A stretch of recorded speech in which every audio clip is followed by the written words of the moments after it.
Alright, hello. We are here today with EMETIC, a new and upcoming noise band coming from Rochester. I'm going to ask them some open-ended questions and kind of let them introduce themselves. They're too much enigmatic for me to sit here and start using adjectives. So I'm going to turn you over to them. I'm going to just give them an opening, say whatever they want. It can be absolutely anything, an explanation of what their goals are, or we could just fly off the rails. Let's see what they give us.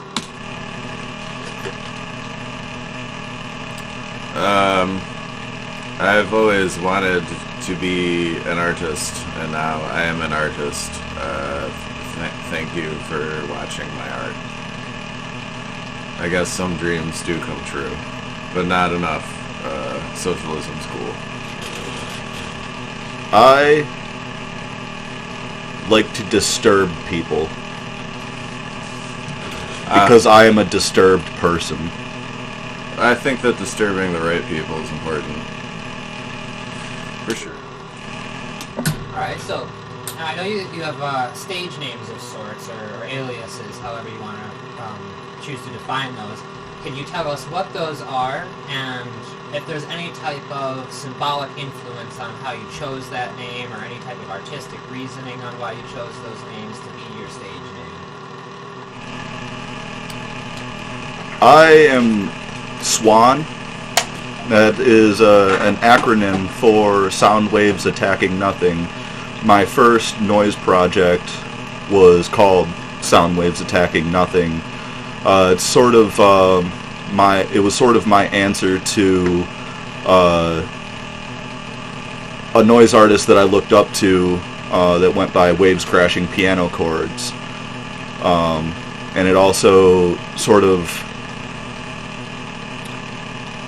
tells it tells about where I'm aiming things. I'm not aiming in one direction or another. I'm just putting everything out into the universe, and where it lands, it lands. Eric Satan came from a name that I had taken to study sorcery, I suppose. Can't talk about it too much, but under a friend of mine, and it so happened that while I was doing my spirit work, I ended up in the band, and not only did I write the name, so like I feel like I should use it. This project is essentially I just let the demon in my head do what it does. It has nothing to do with my government identity and name and persona that I use to survive day to day. This is me being free. Awesome.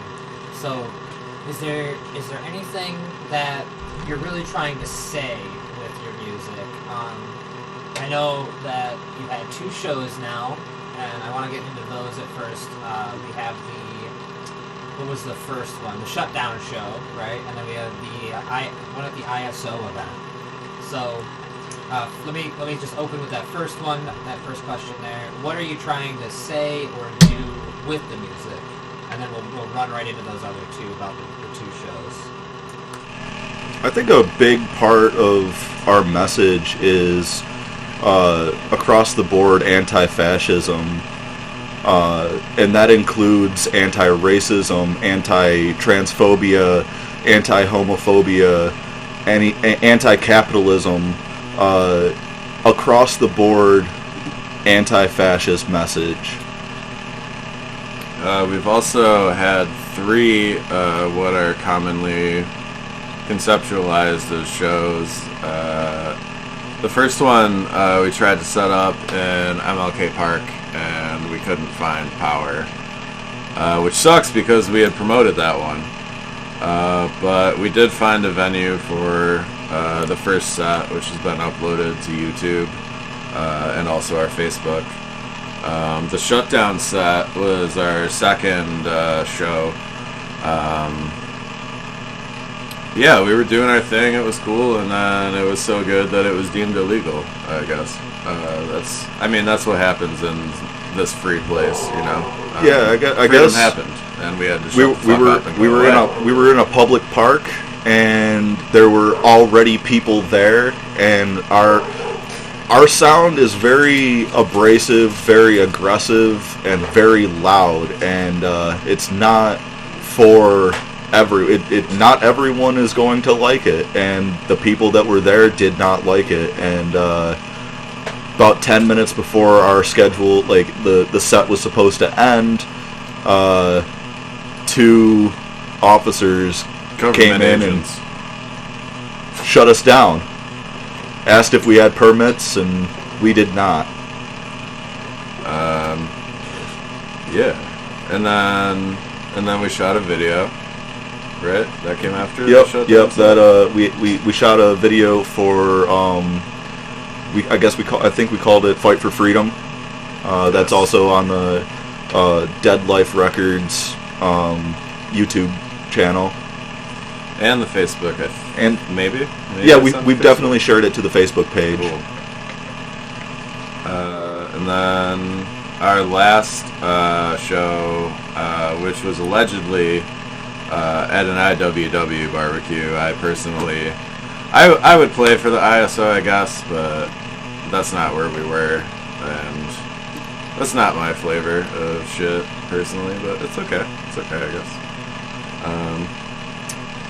Yeah, I'm being divisive. Don't divide. Left unity in the face of fascism. Also, yeah, that last show went off without a hitch, in my opinion. Like, everything went smoothly. That was our first performance with a live audience, actually, and it was pretty surreal for me. Hearing people clap for something that we had done, and getting so much positive feedback afterwards. We had a crew for a fire stunt, and that went smoothly. Everything went according to plan. yeah, it was great. I don't know where the American flag came from, but we also burned a part of a blue line flag, like that. Like the cops like fucking put up and like fucking gassed people under after they were told not to gas people recently. That flag, and there was a Trump 2020 no more bullshit flag that someone had donated because they had torn it off of the welcome to a town sign. I thought that was pretty cool. We definitely did not buy that shit. Hell yeah. Yep. No money was exchanged for the fascist flags. Glad to thank you for those corrections, first of all. I'm sorry, I mixed up on, there was 2 crucial details there. One with the ISO versus the IWW, and then the 3 shows, or was it 4 shows as opposed to 3? Also, I just wanted to expand on what our music is about. So, anarchism and socialism coalesce and overlap a lot because anarchism is a form of socialism, and socialism is not necessarily like socialism is as totalitarian as capitalism is Nazi. Like people want to point to the Soviet Union, and like the Nazis were basically America's Jim Crow plus the model of the Soviet Union, and like they're they were on the like worst side. We're not advocating for totalitarian rule, but I do acknowledge that what passes as good people under these conditions and in this place and normal is genocidal and ignorant when not double speaking and straight up evil. Socialism is not authoritarian, but this place is, and its agents see socialism as authoritarianism, as they must. And my contribution dude, this project is a giant middle finger to that whole crew. I just want to throw that in. And thank you for that. So I love that distinction because a lot of people think of socialism as like a totalitarian or an authoritarian thing, and it doesn't necessarily have to be. It can be an ideology based in anarchism and anti-statism. Exactly. Socialism essentially just means caring about social needs, about the needs of the people, like overall, before the needs of maybe some of the people, the wealth, the economy. You know, it's as easy as, you know, what's the first part of the word? Capital, social. Capitalism, it's about money. And to a degree, maybe that works for some people. But socialism, the ideal is people. And I'll take all the legal change on our way to, like, being free that comes with it. Like, I may not like something. Like, I may see the limitations of something that, like, makes my conditions or my community or the, you know, historically oppressed folks, like, I may not like something that alleviates their fucking stress and constant trauma, but I'm not going to not support. Like, the Derek Chauvin trial is a great example. Like, yes, the establishment is willing to sacrifice Derek Chauvin, but, like, I put in the music, or the noise video, the noise video that I wanted to see him rot in prison. You know, you gotta take the fucking small victories on the way to complete change, or this place is just a constant hell. I have to agree. In the noise video, it was said, Black Lives Matter, convict Derek Chauvin. Just because Derek Chauvin will be convicted does not mean that we're not gonna, the next cop that is on trial, we want them convicted too. It's not gonna stop with these small victories, and nobody should stop with small victories. It's don't stop until everyone is free. You know, hopefully nobody is free. Nobody's free if, you know, if black people are still not free. Black and brown people still aren't free. Trans people still aren't free. Get the kids out of the fucking cages. Get the kids out of the cages. We want liberation across the board.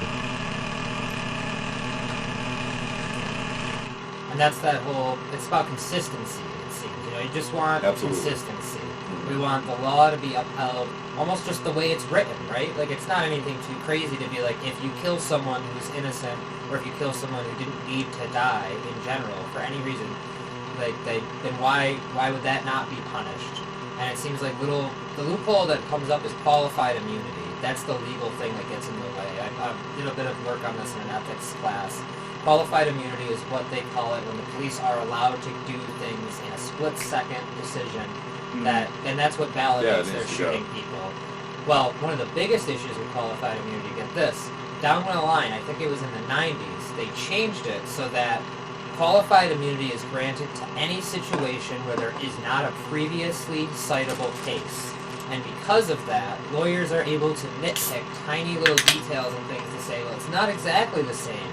It happened in a different way. Different words were exchanged, different things. So, well, white supremacy is using loopholes or, like, double talk of the logic and tricks to take a law that's written pretty clearly, like, we're all equal, and just ignoring the hell out of it. At least that's kind of where I see it. It's, hey, here's a very obviously good thing we can all get behind. Well, we're just going to ignore that for half the population, though. And I mean, it's cooked into everything, right? Like, I wouldn't give the law, like, too much fetishistic attention. I mean, the Constitution that people like to fucking talk about that supposedly protects us also enslaves people still.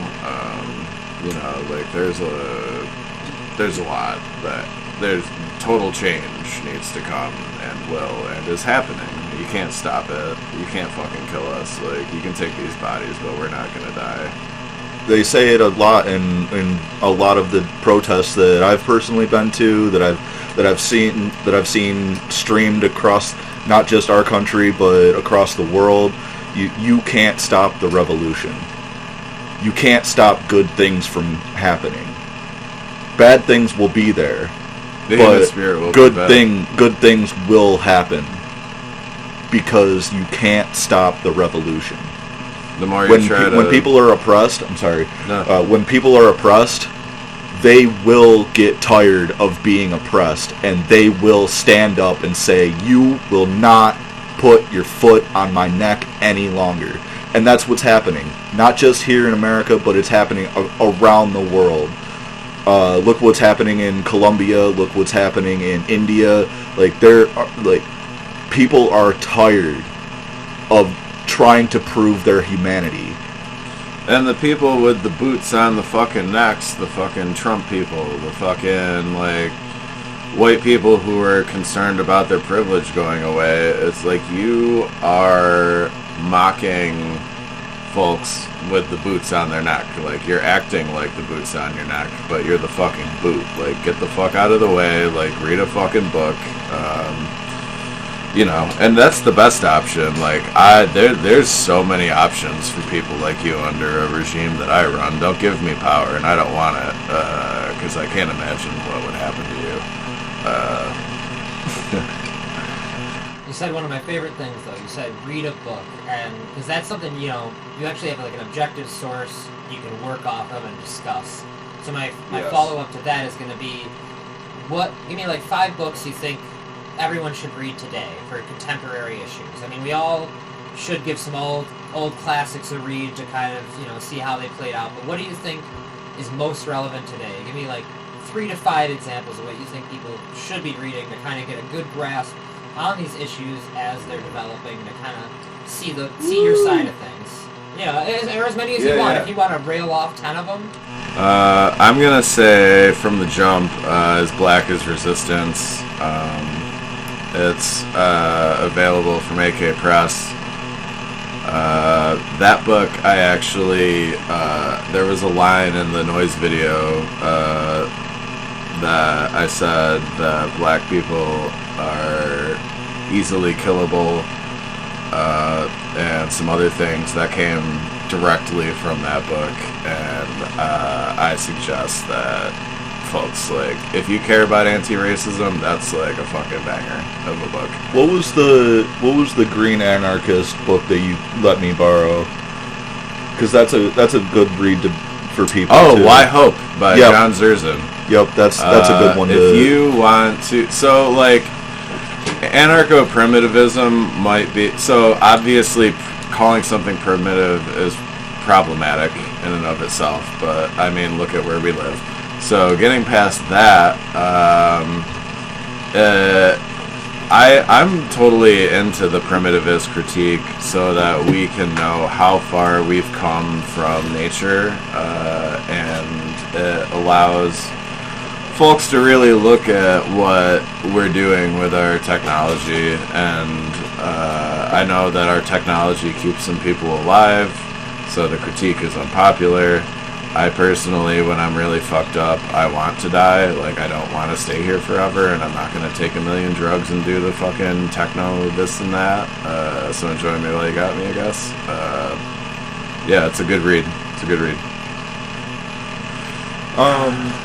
Conquest of Bread. Yeah, you got to throw out the bread book. I know you said it's that. It's the fucking bread book. It's every meme. Yep. It's like I know you said the more contemporary stuff, but me Well, personally, if you I think think it's relevant. If you think I it's relevant think- to what's contemporarily relevant, not what's contemporarily written. If you It's think from relevant, 100 then years it's totally ago. good. yeah, But I think I agree it's with not Conquest long of Bread, ago but enough. and going along with Kropotkin, I think mutual aid a factor of evolution. If y'all don't know what mutual aid is, so like there was the whole Darwin that happened, and then the fucking shit fucks that fucking took that theory and created social Darwinism to fucking kill like a bunch the- of people. the But that's not Darwinism. Only the strongest survive. And mutual aid was Kropotkin saying, hey, motherfuckers, there's actually this thing that humans do, like every species in nature, called socialization, and we help each other survive. And he provided the flip side of the coin. So definitely worth, like, if you don't read it word for word, it's definitely worth understanding. There's Brian Morris wrote a really good book about Kropotkin. It's called Kropotkin and the Politics of Community. If you don't want to read The Conquest of Bread and stuff, you just want to read like a more modern academic take about Kropotkin, and like it wraps into like greenism, I'll call it. Check that out. I think that sometimes for me personally, and I know for a lot of people, sitting down and reading a book can be pretty hard. It took me months to be able to read. But you can find audiobook versions of every book that we've just talked about. I recommend Audible Anarchist on YouTube. They're also on and Spotify. Breadcast. Thought Slime. This shit might get into the eyeball zone or something. I don't know. I've been waiting to reach out till we had something more substantive. So, expect an email. Thought Slime. If being told to read a book intimidates you, you can find audiobooks, and that's so much. For me personally, it's so much easier to put headphones on, go for a walk, and listen to the same books that we just talked about. Conquest of Bread, Mutual Aid, A Factor of Evolution, Why Hope. There's a copy of the Conquest. What was the first one that you said? Look for the beard. I don't remember what I said because I'm drinking alcohol, but and smoking legal marijuana. It's legal here now. It's like everyone's smoking weed; they can't stop it. So that's crazy. That's crazy that over. it's now in New York State. It's recreationally legal. I don't even have to get a medical marijuana license to just legally smoke weed. But I am on federal probation. Yeah. So I can't even take my medicine. Like that's been my medicine for about 10 years, and it's being withheld from me because of the feds. You know, and since you brought the feds up, and the United States versus me indictment is like, you know, I have that shit framed on my wall. I love it. That wasn't an alright thing. I love it.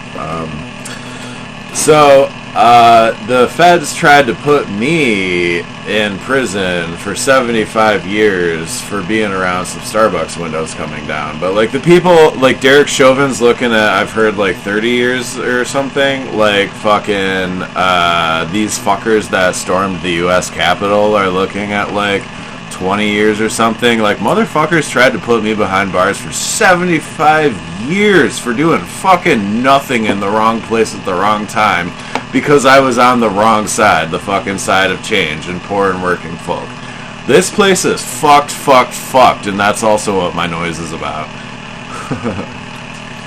Yeah, would you say that's why you chose noise? Because you need abrasiveness to communicate how abrasive the world just is? Is noise kind of a reflection of the state of affairs in your perception? So noise itself isn't always a reflection, but because we're artists and who we are, it is definitely. And I also wanted to say that it has been said that everything that needs to be said has been said. It just needs to be said again because no one was fucking listening. And that's why, like, yeah, like, I'll do vocals, Swan will do vocals, but, like, I'm also putting, like, historically, like, powerful revolutionaries and shit, and, like, there are a ton of fucking people worth listening to that have not made a set yet, because we've done so We've little. had samples of local leadership from, like, Ashley Gant, Stanley Martin, Adrian Alem. We've also had samples from Emma Goldman, Killer Mike. Killer Mike talking about Amazon. I've used that in a couple sets because the shit's just so powerful. It's not just our voice that we want to be heard. It's voices around the world, and it's voices that have already been heard, but nobody was listening. Or not enough people. Obviously, like, you know, or the powerful people, you know, like a lot of, we're not saying anything that like the working class doesn't already know. We're just putting it on TV, and that's what gives us our place. There's nothing special about us. There's nothing special about me. Like, I know exactly who the fuck I am, and that's why my middle finger is constantly extended. And I think I personally, when I first got into noise, my noise was mainly about mental illness, my personal struggle with mental illness, and what the biggest reason why I put almost an indefinite hiatus on my solo project was because I've pretty much said what I feel I needed to say about mental illness, and the more important message that I had to say was about what we've been talking about. And so we joined forces and became EMETIC, and noise has historically been very white male centered, and there's so many noise bands, noise artists that use noise for, how many times can I say noise in a single sentence? Say it more. People need to know. Noise. There's so many artists in this genre that use the art that we work very hard for to promote fascist ideology. And it blows my mind that somebody can take something like a noise wall, literally just no vocals or nothing, just a wall of television static, a wall of radio static, and name it something fascist.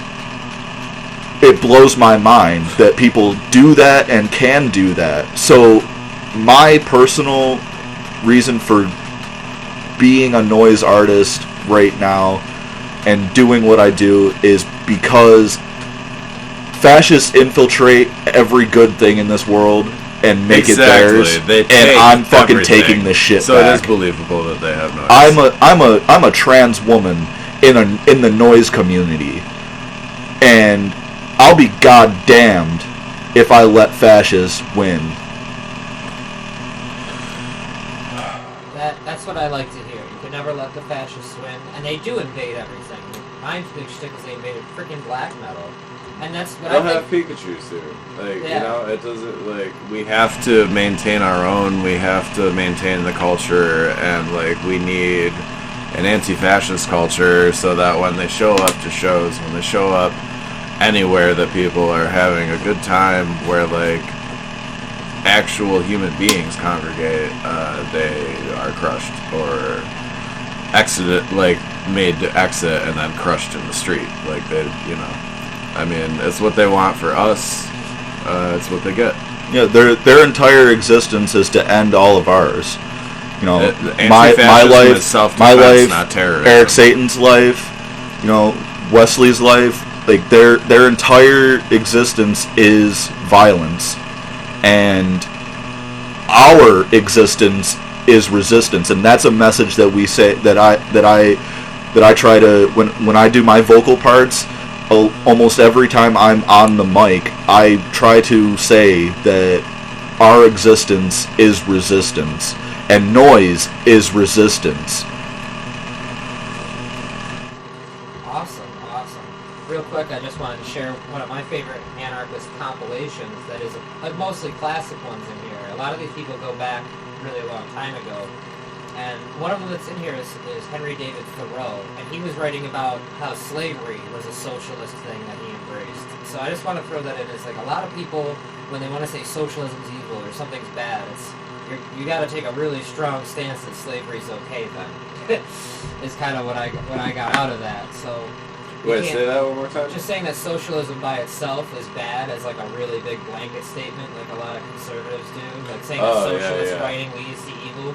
It's like Henry David Thoreau basically wrote an essay in the mid-1850s about how, like, slavery is not social, like, it's a bad, evil thing. Oh, yeah. And so, like, social anarchism has existed for a long time. longer, I think anarch, the word that, makes anarchism, comes all the way from back from Greek language back in the day. And it meant without ruler. Not without order, but without a ruler, without authority. That's definitely a common misconception with anarchism, is that it's just unruly behavior and just chaos and people doing whatever they want with no consequence. But the reality of the situation is whether it's a violent revolution or a peaceful revolution. In my opinion, I don't think there can be a revolution without violence. But that's just me. I can't speak for everyone in this room. Well, I mean, if you... okay, go ahead. Sorry. Inherently, anarchists are a peaceful people. That's all we want is peace. We want peace, and we want everyone to be able to be themselves and to have all of their needs met. And I just wanted to say that, like, there are so many people in the music scene that want to just be like, let's just be not political. And by the way, there's like SS bolts on my fucking flyer or something fucking fucked. That's Nazism isn't punk rock. You're not fucking cool edgelord for fucking doing it. You get the wall too. If you're friends with a Nazi, you're a Nazi. Yeah, like these people get no quarter, or you're just not a comrade of mine. Yeah, I would say I'm not going to be friends with anyone who's friends with a Nazi. Like, that's pretty much where you got to draw the line. And like, oh, am I impinging on your fucking genocidal speech? Like, I don't care. That's like... And free speech just means that the government doesn't come after you. It doesn't protect you from the community. You have every right to say whatever you want to say, but that doesn't give you immunity from consequence. I always say that, like, free speech is for everyone. If you want to say something, everyone else is allowed to comment on that thing. My big joke is, like, on Facebook, right. People will be like, "This is my Facebook. Why are you writing all these mean, disagreeing things?" And it's like, you posted it, and you had the option to disable the comments. Like, you do that in real life, you just don't say it. Or you only talk to people in your weird echo chamber. And, I mean, being a political band, like, of course there are people that we would do violence to. All politics are who gets what and why. And all political strains have the point where, like, you're fucking with us hard enough, you die, or something. And, like, shout out to Leo Tolstoy, like, fucking, he's cool, but, like, if you stepped on him enough, like, I guarantee he'd fuck you up. That goes back to what I said earlier, like, oppressed people you can only oppress people for so long before they stand up and spit in your face, or worse. There was the Zapatistas in Mexico. They were that's a Mayan uprising against capitalism because the capitalists were encroaching on their territory, and they were promised land, and then it was that promise was taken away, and so they took up arms, and they're like, we're gonna keep our fucking land. We're not gonna take yours, but we're gonna protect our land. And Chiapas.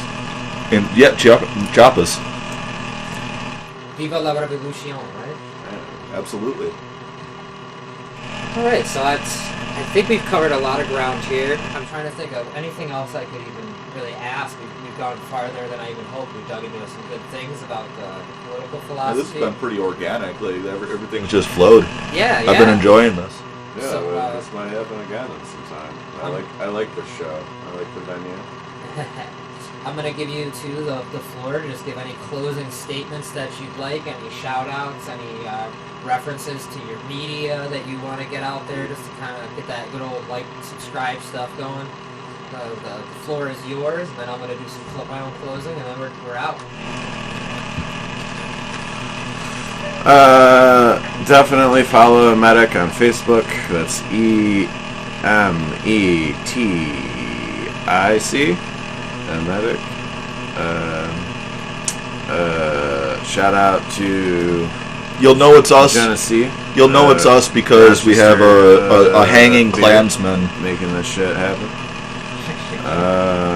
Yeah, definitely shout out to Genesee. Shout out if you're old and on Facebook or young and somehow on Facebook. Love and Rage media is cool to follow.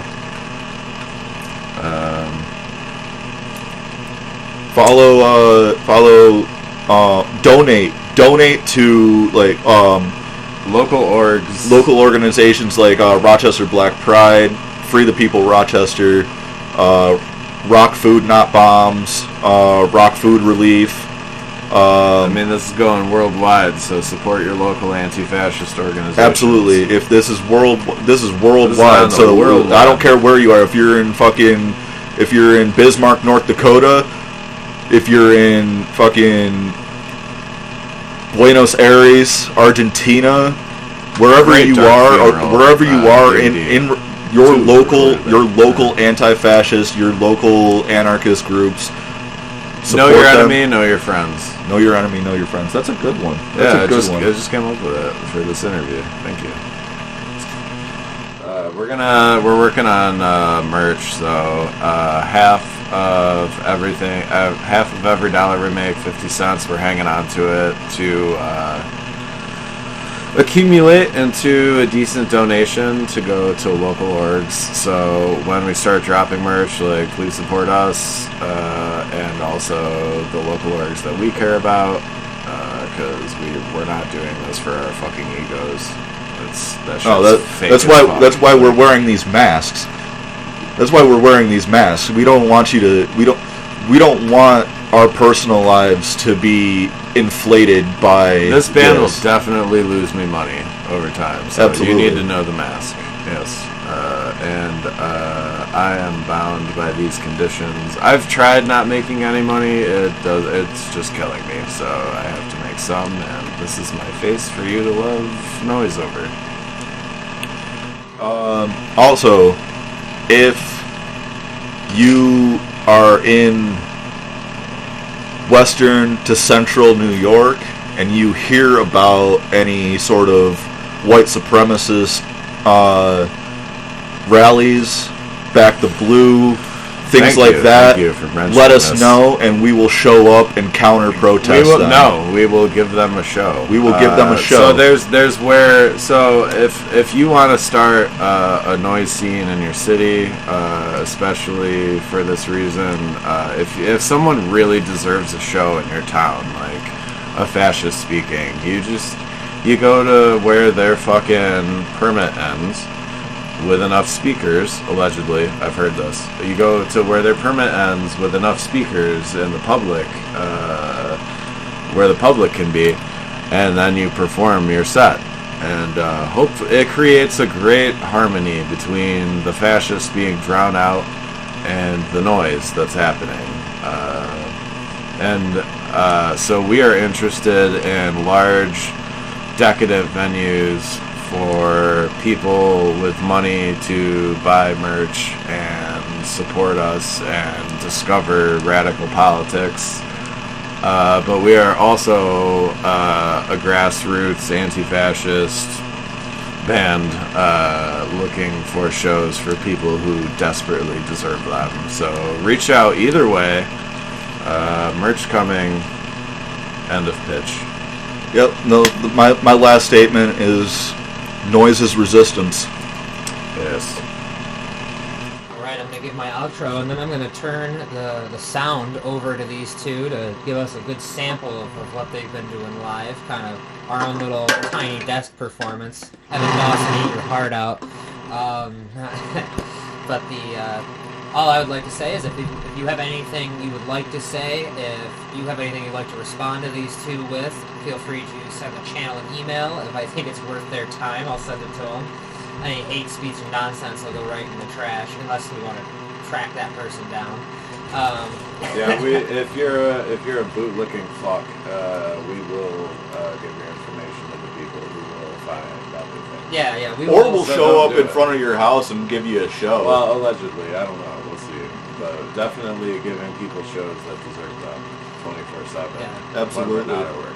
But yeah, anything you'd like to comment, feel free to comment. We're not afraid of the free speech. Just be ready to hear what we have to say back. Oh yeah, it works both ways for sure.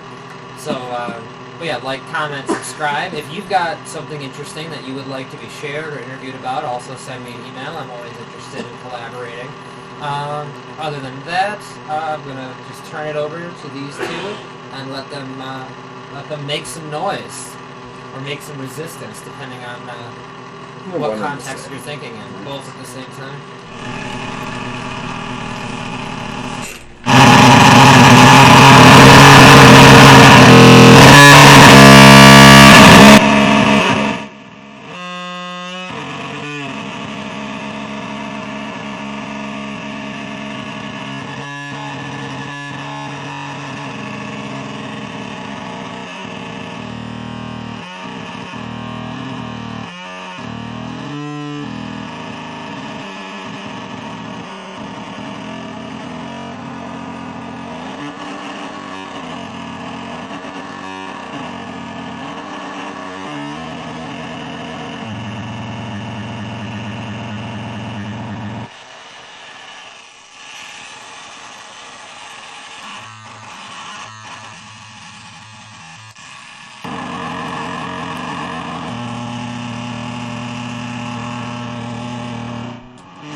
Stop recording.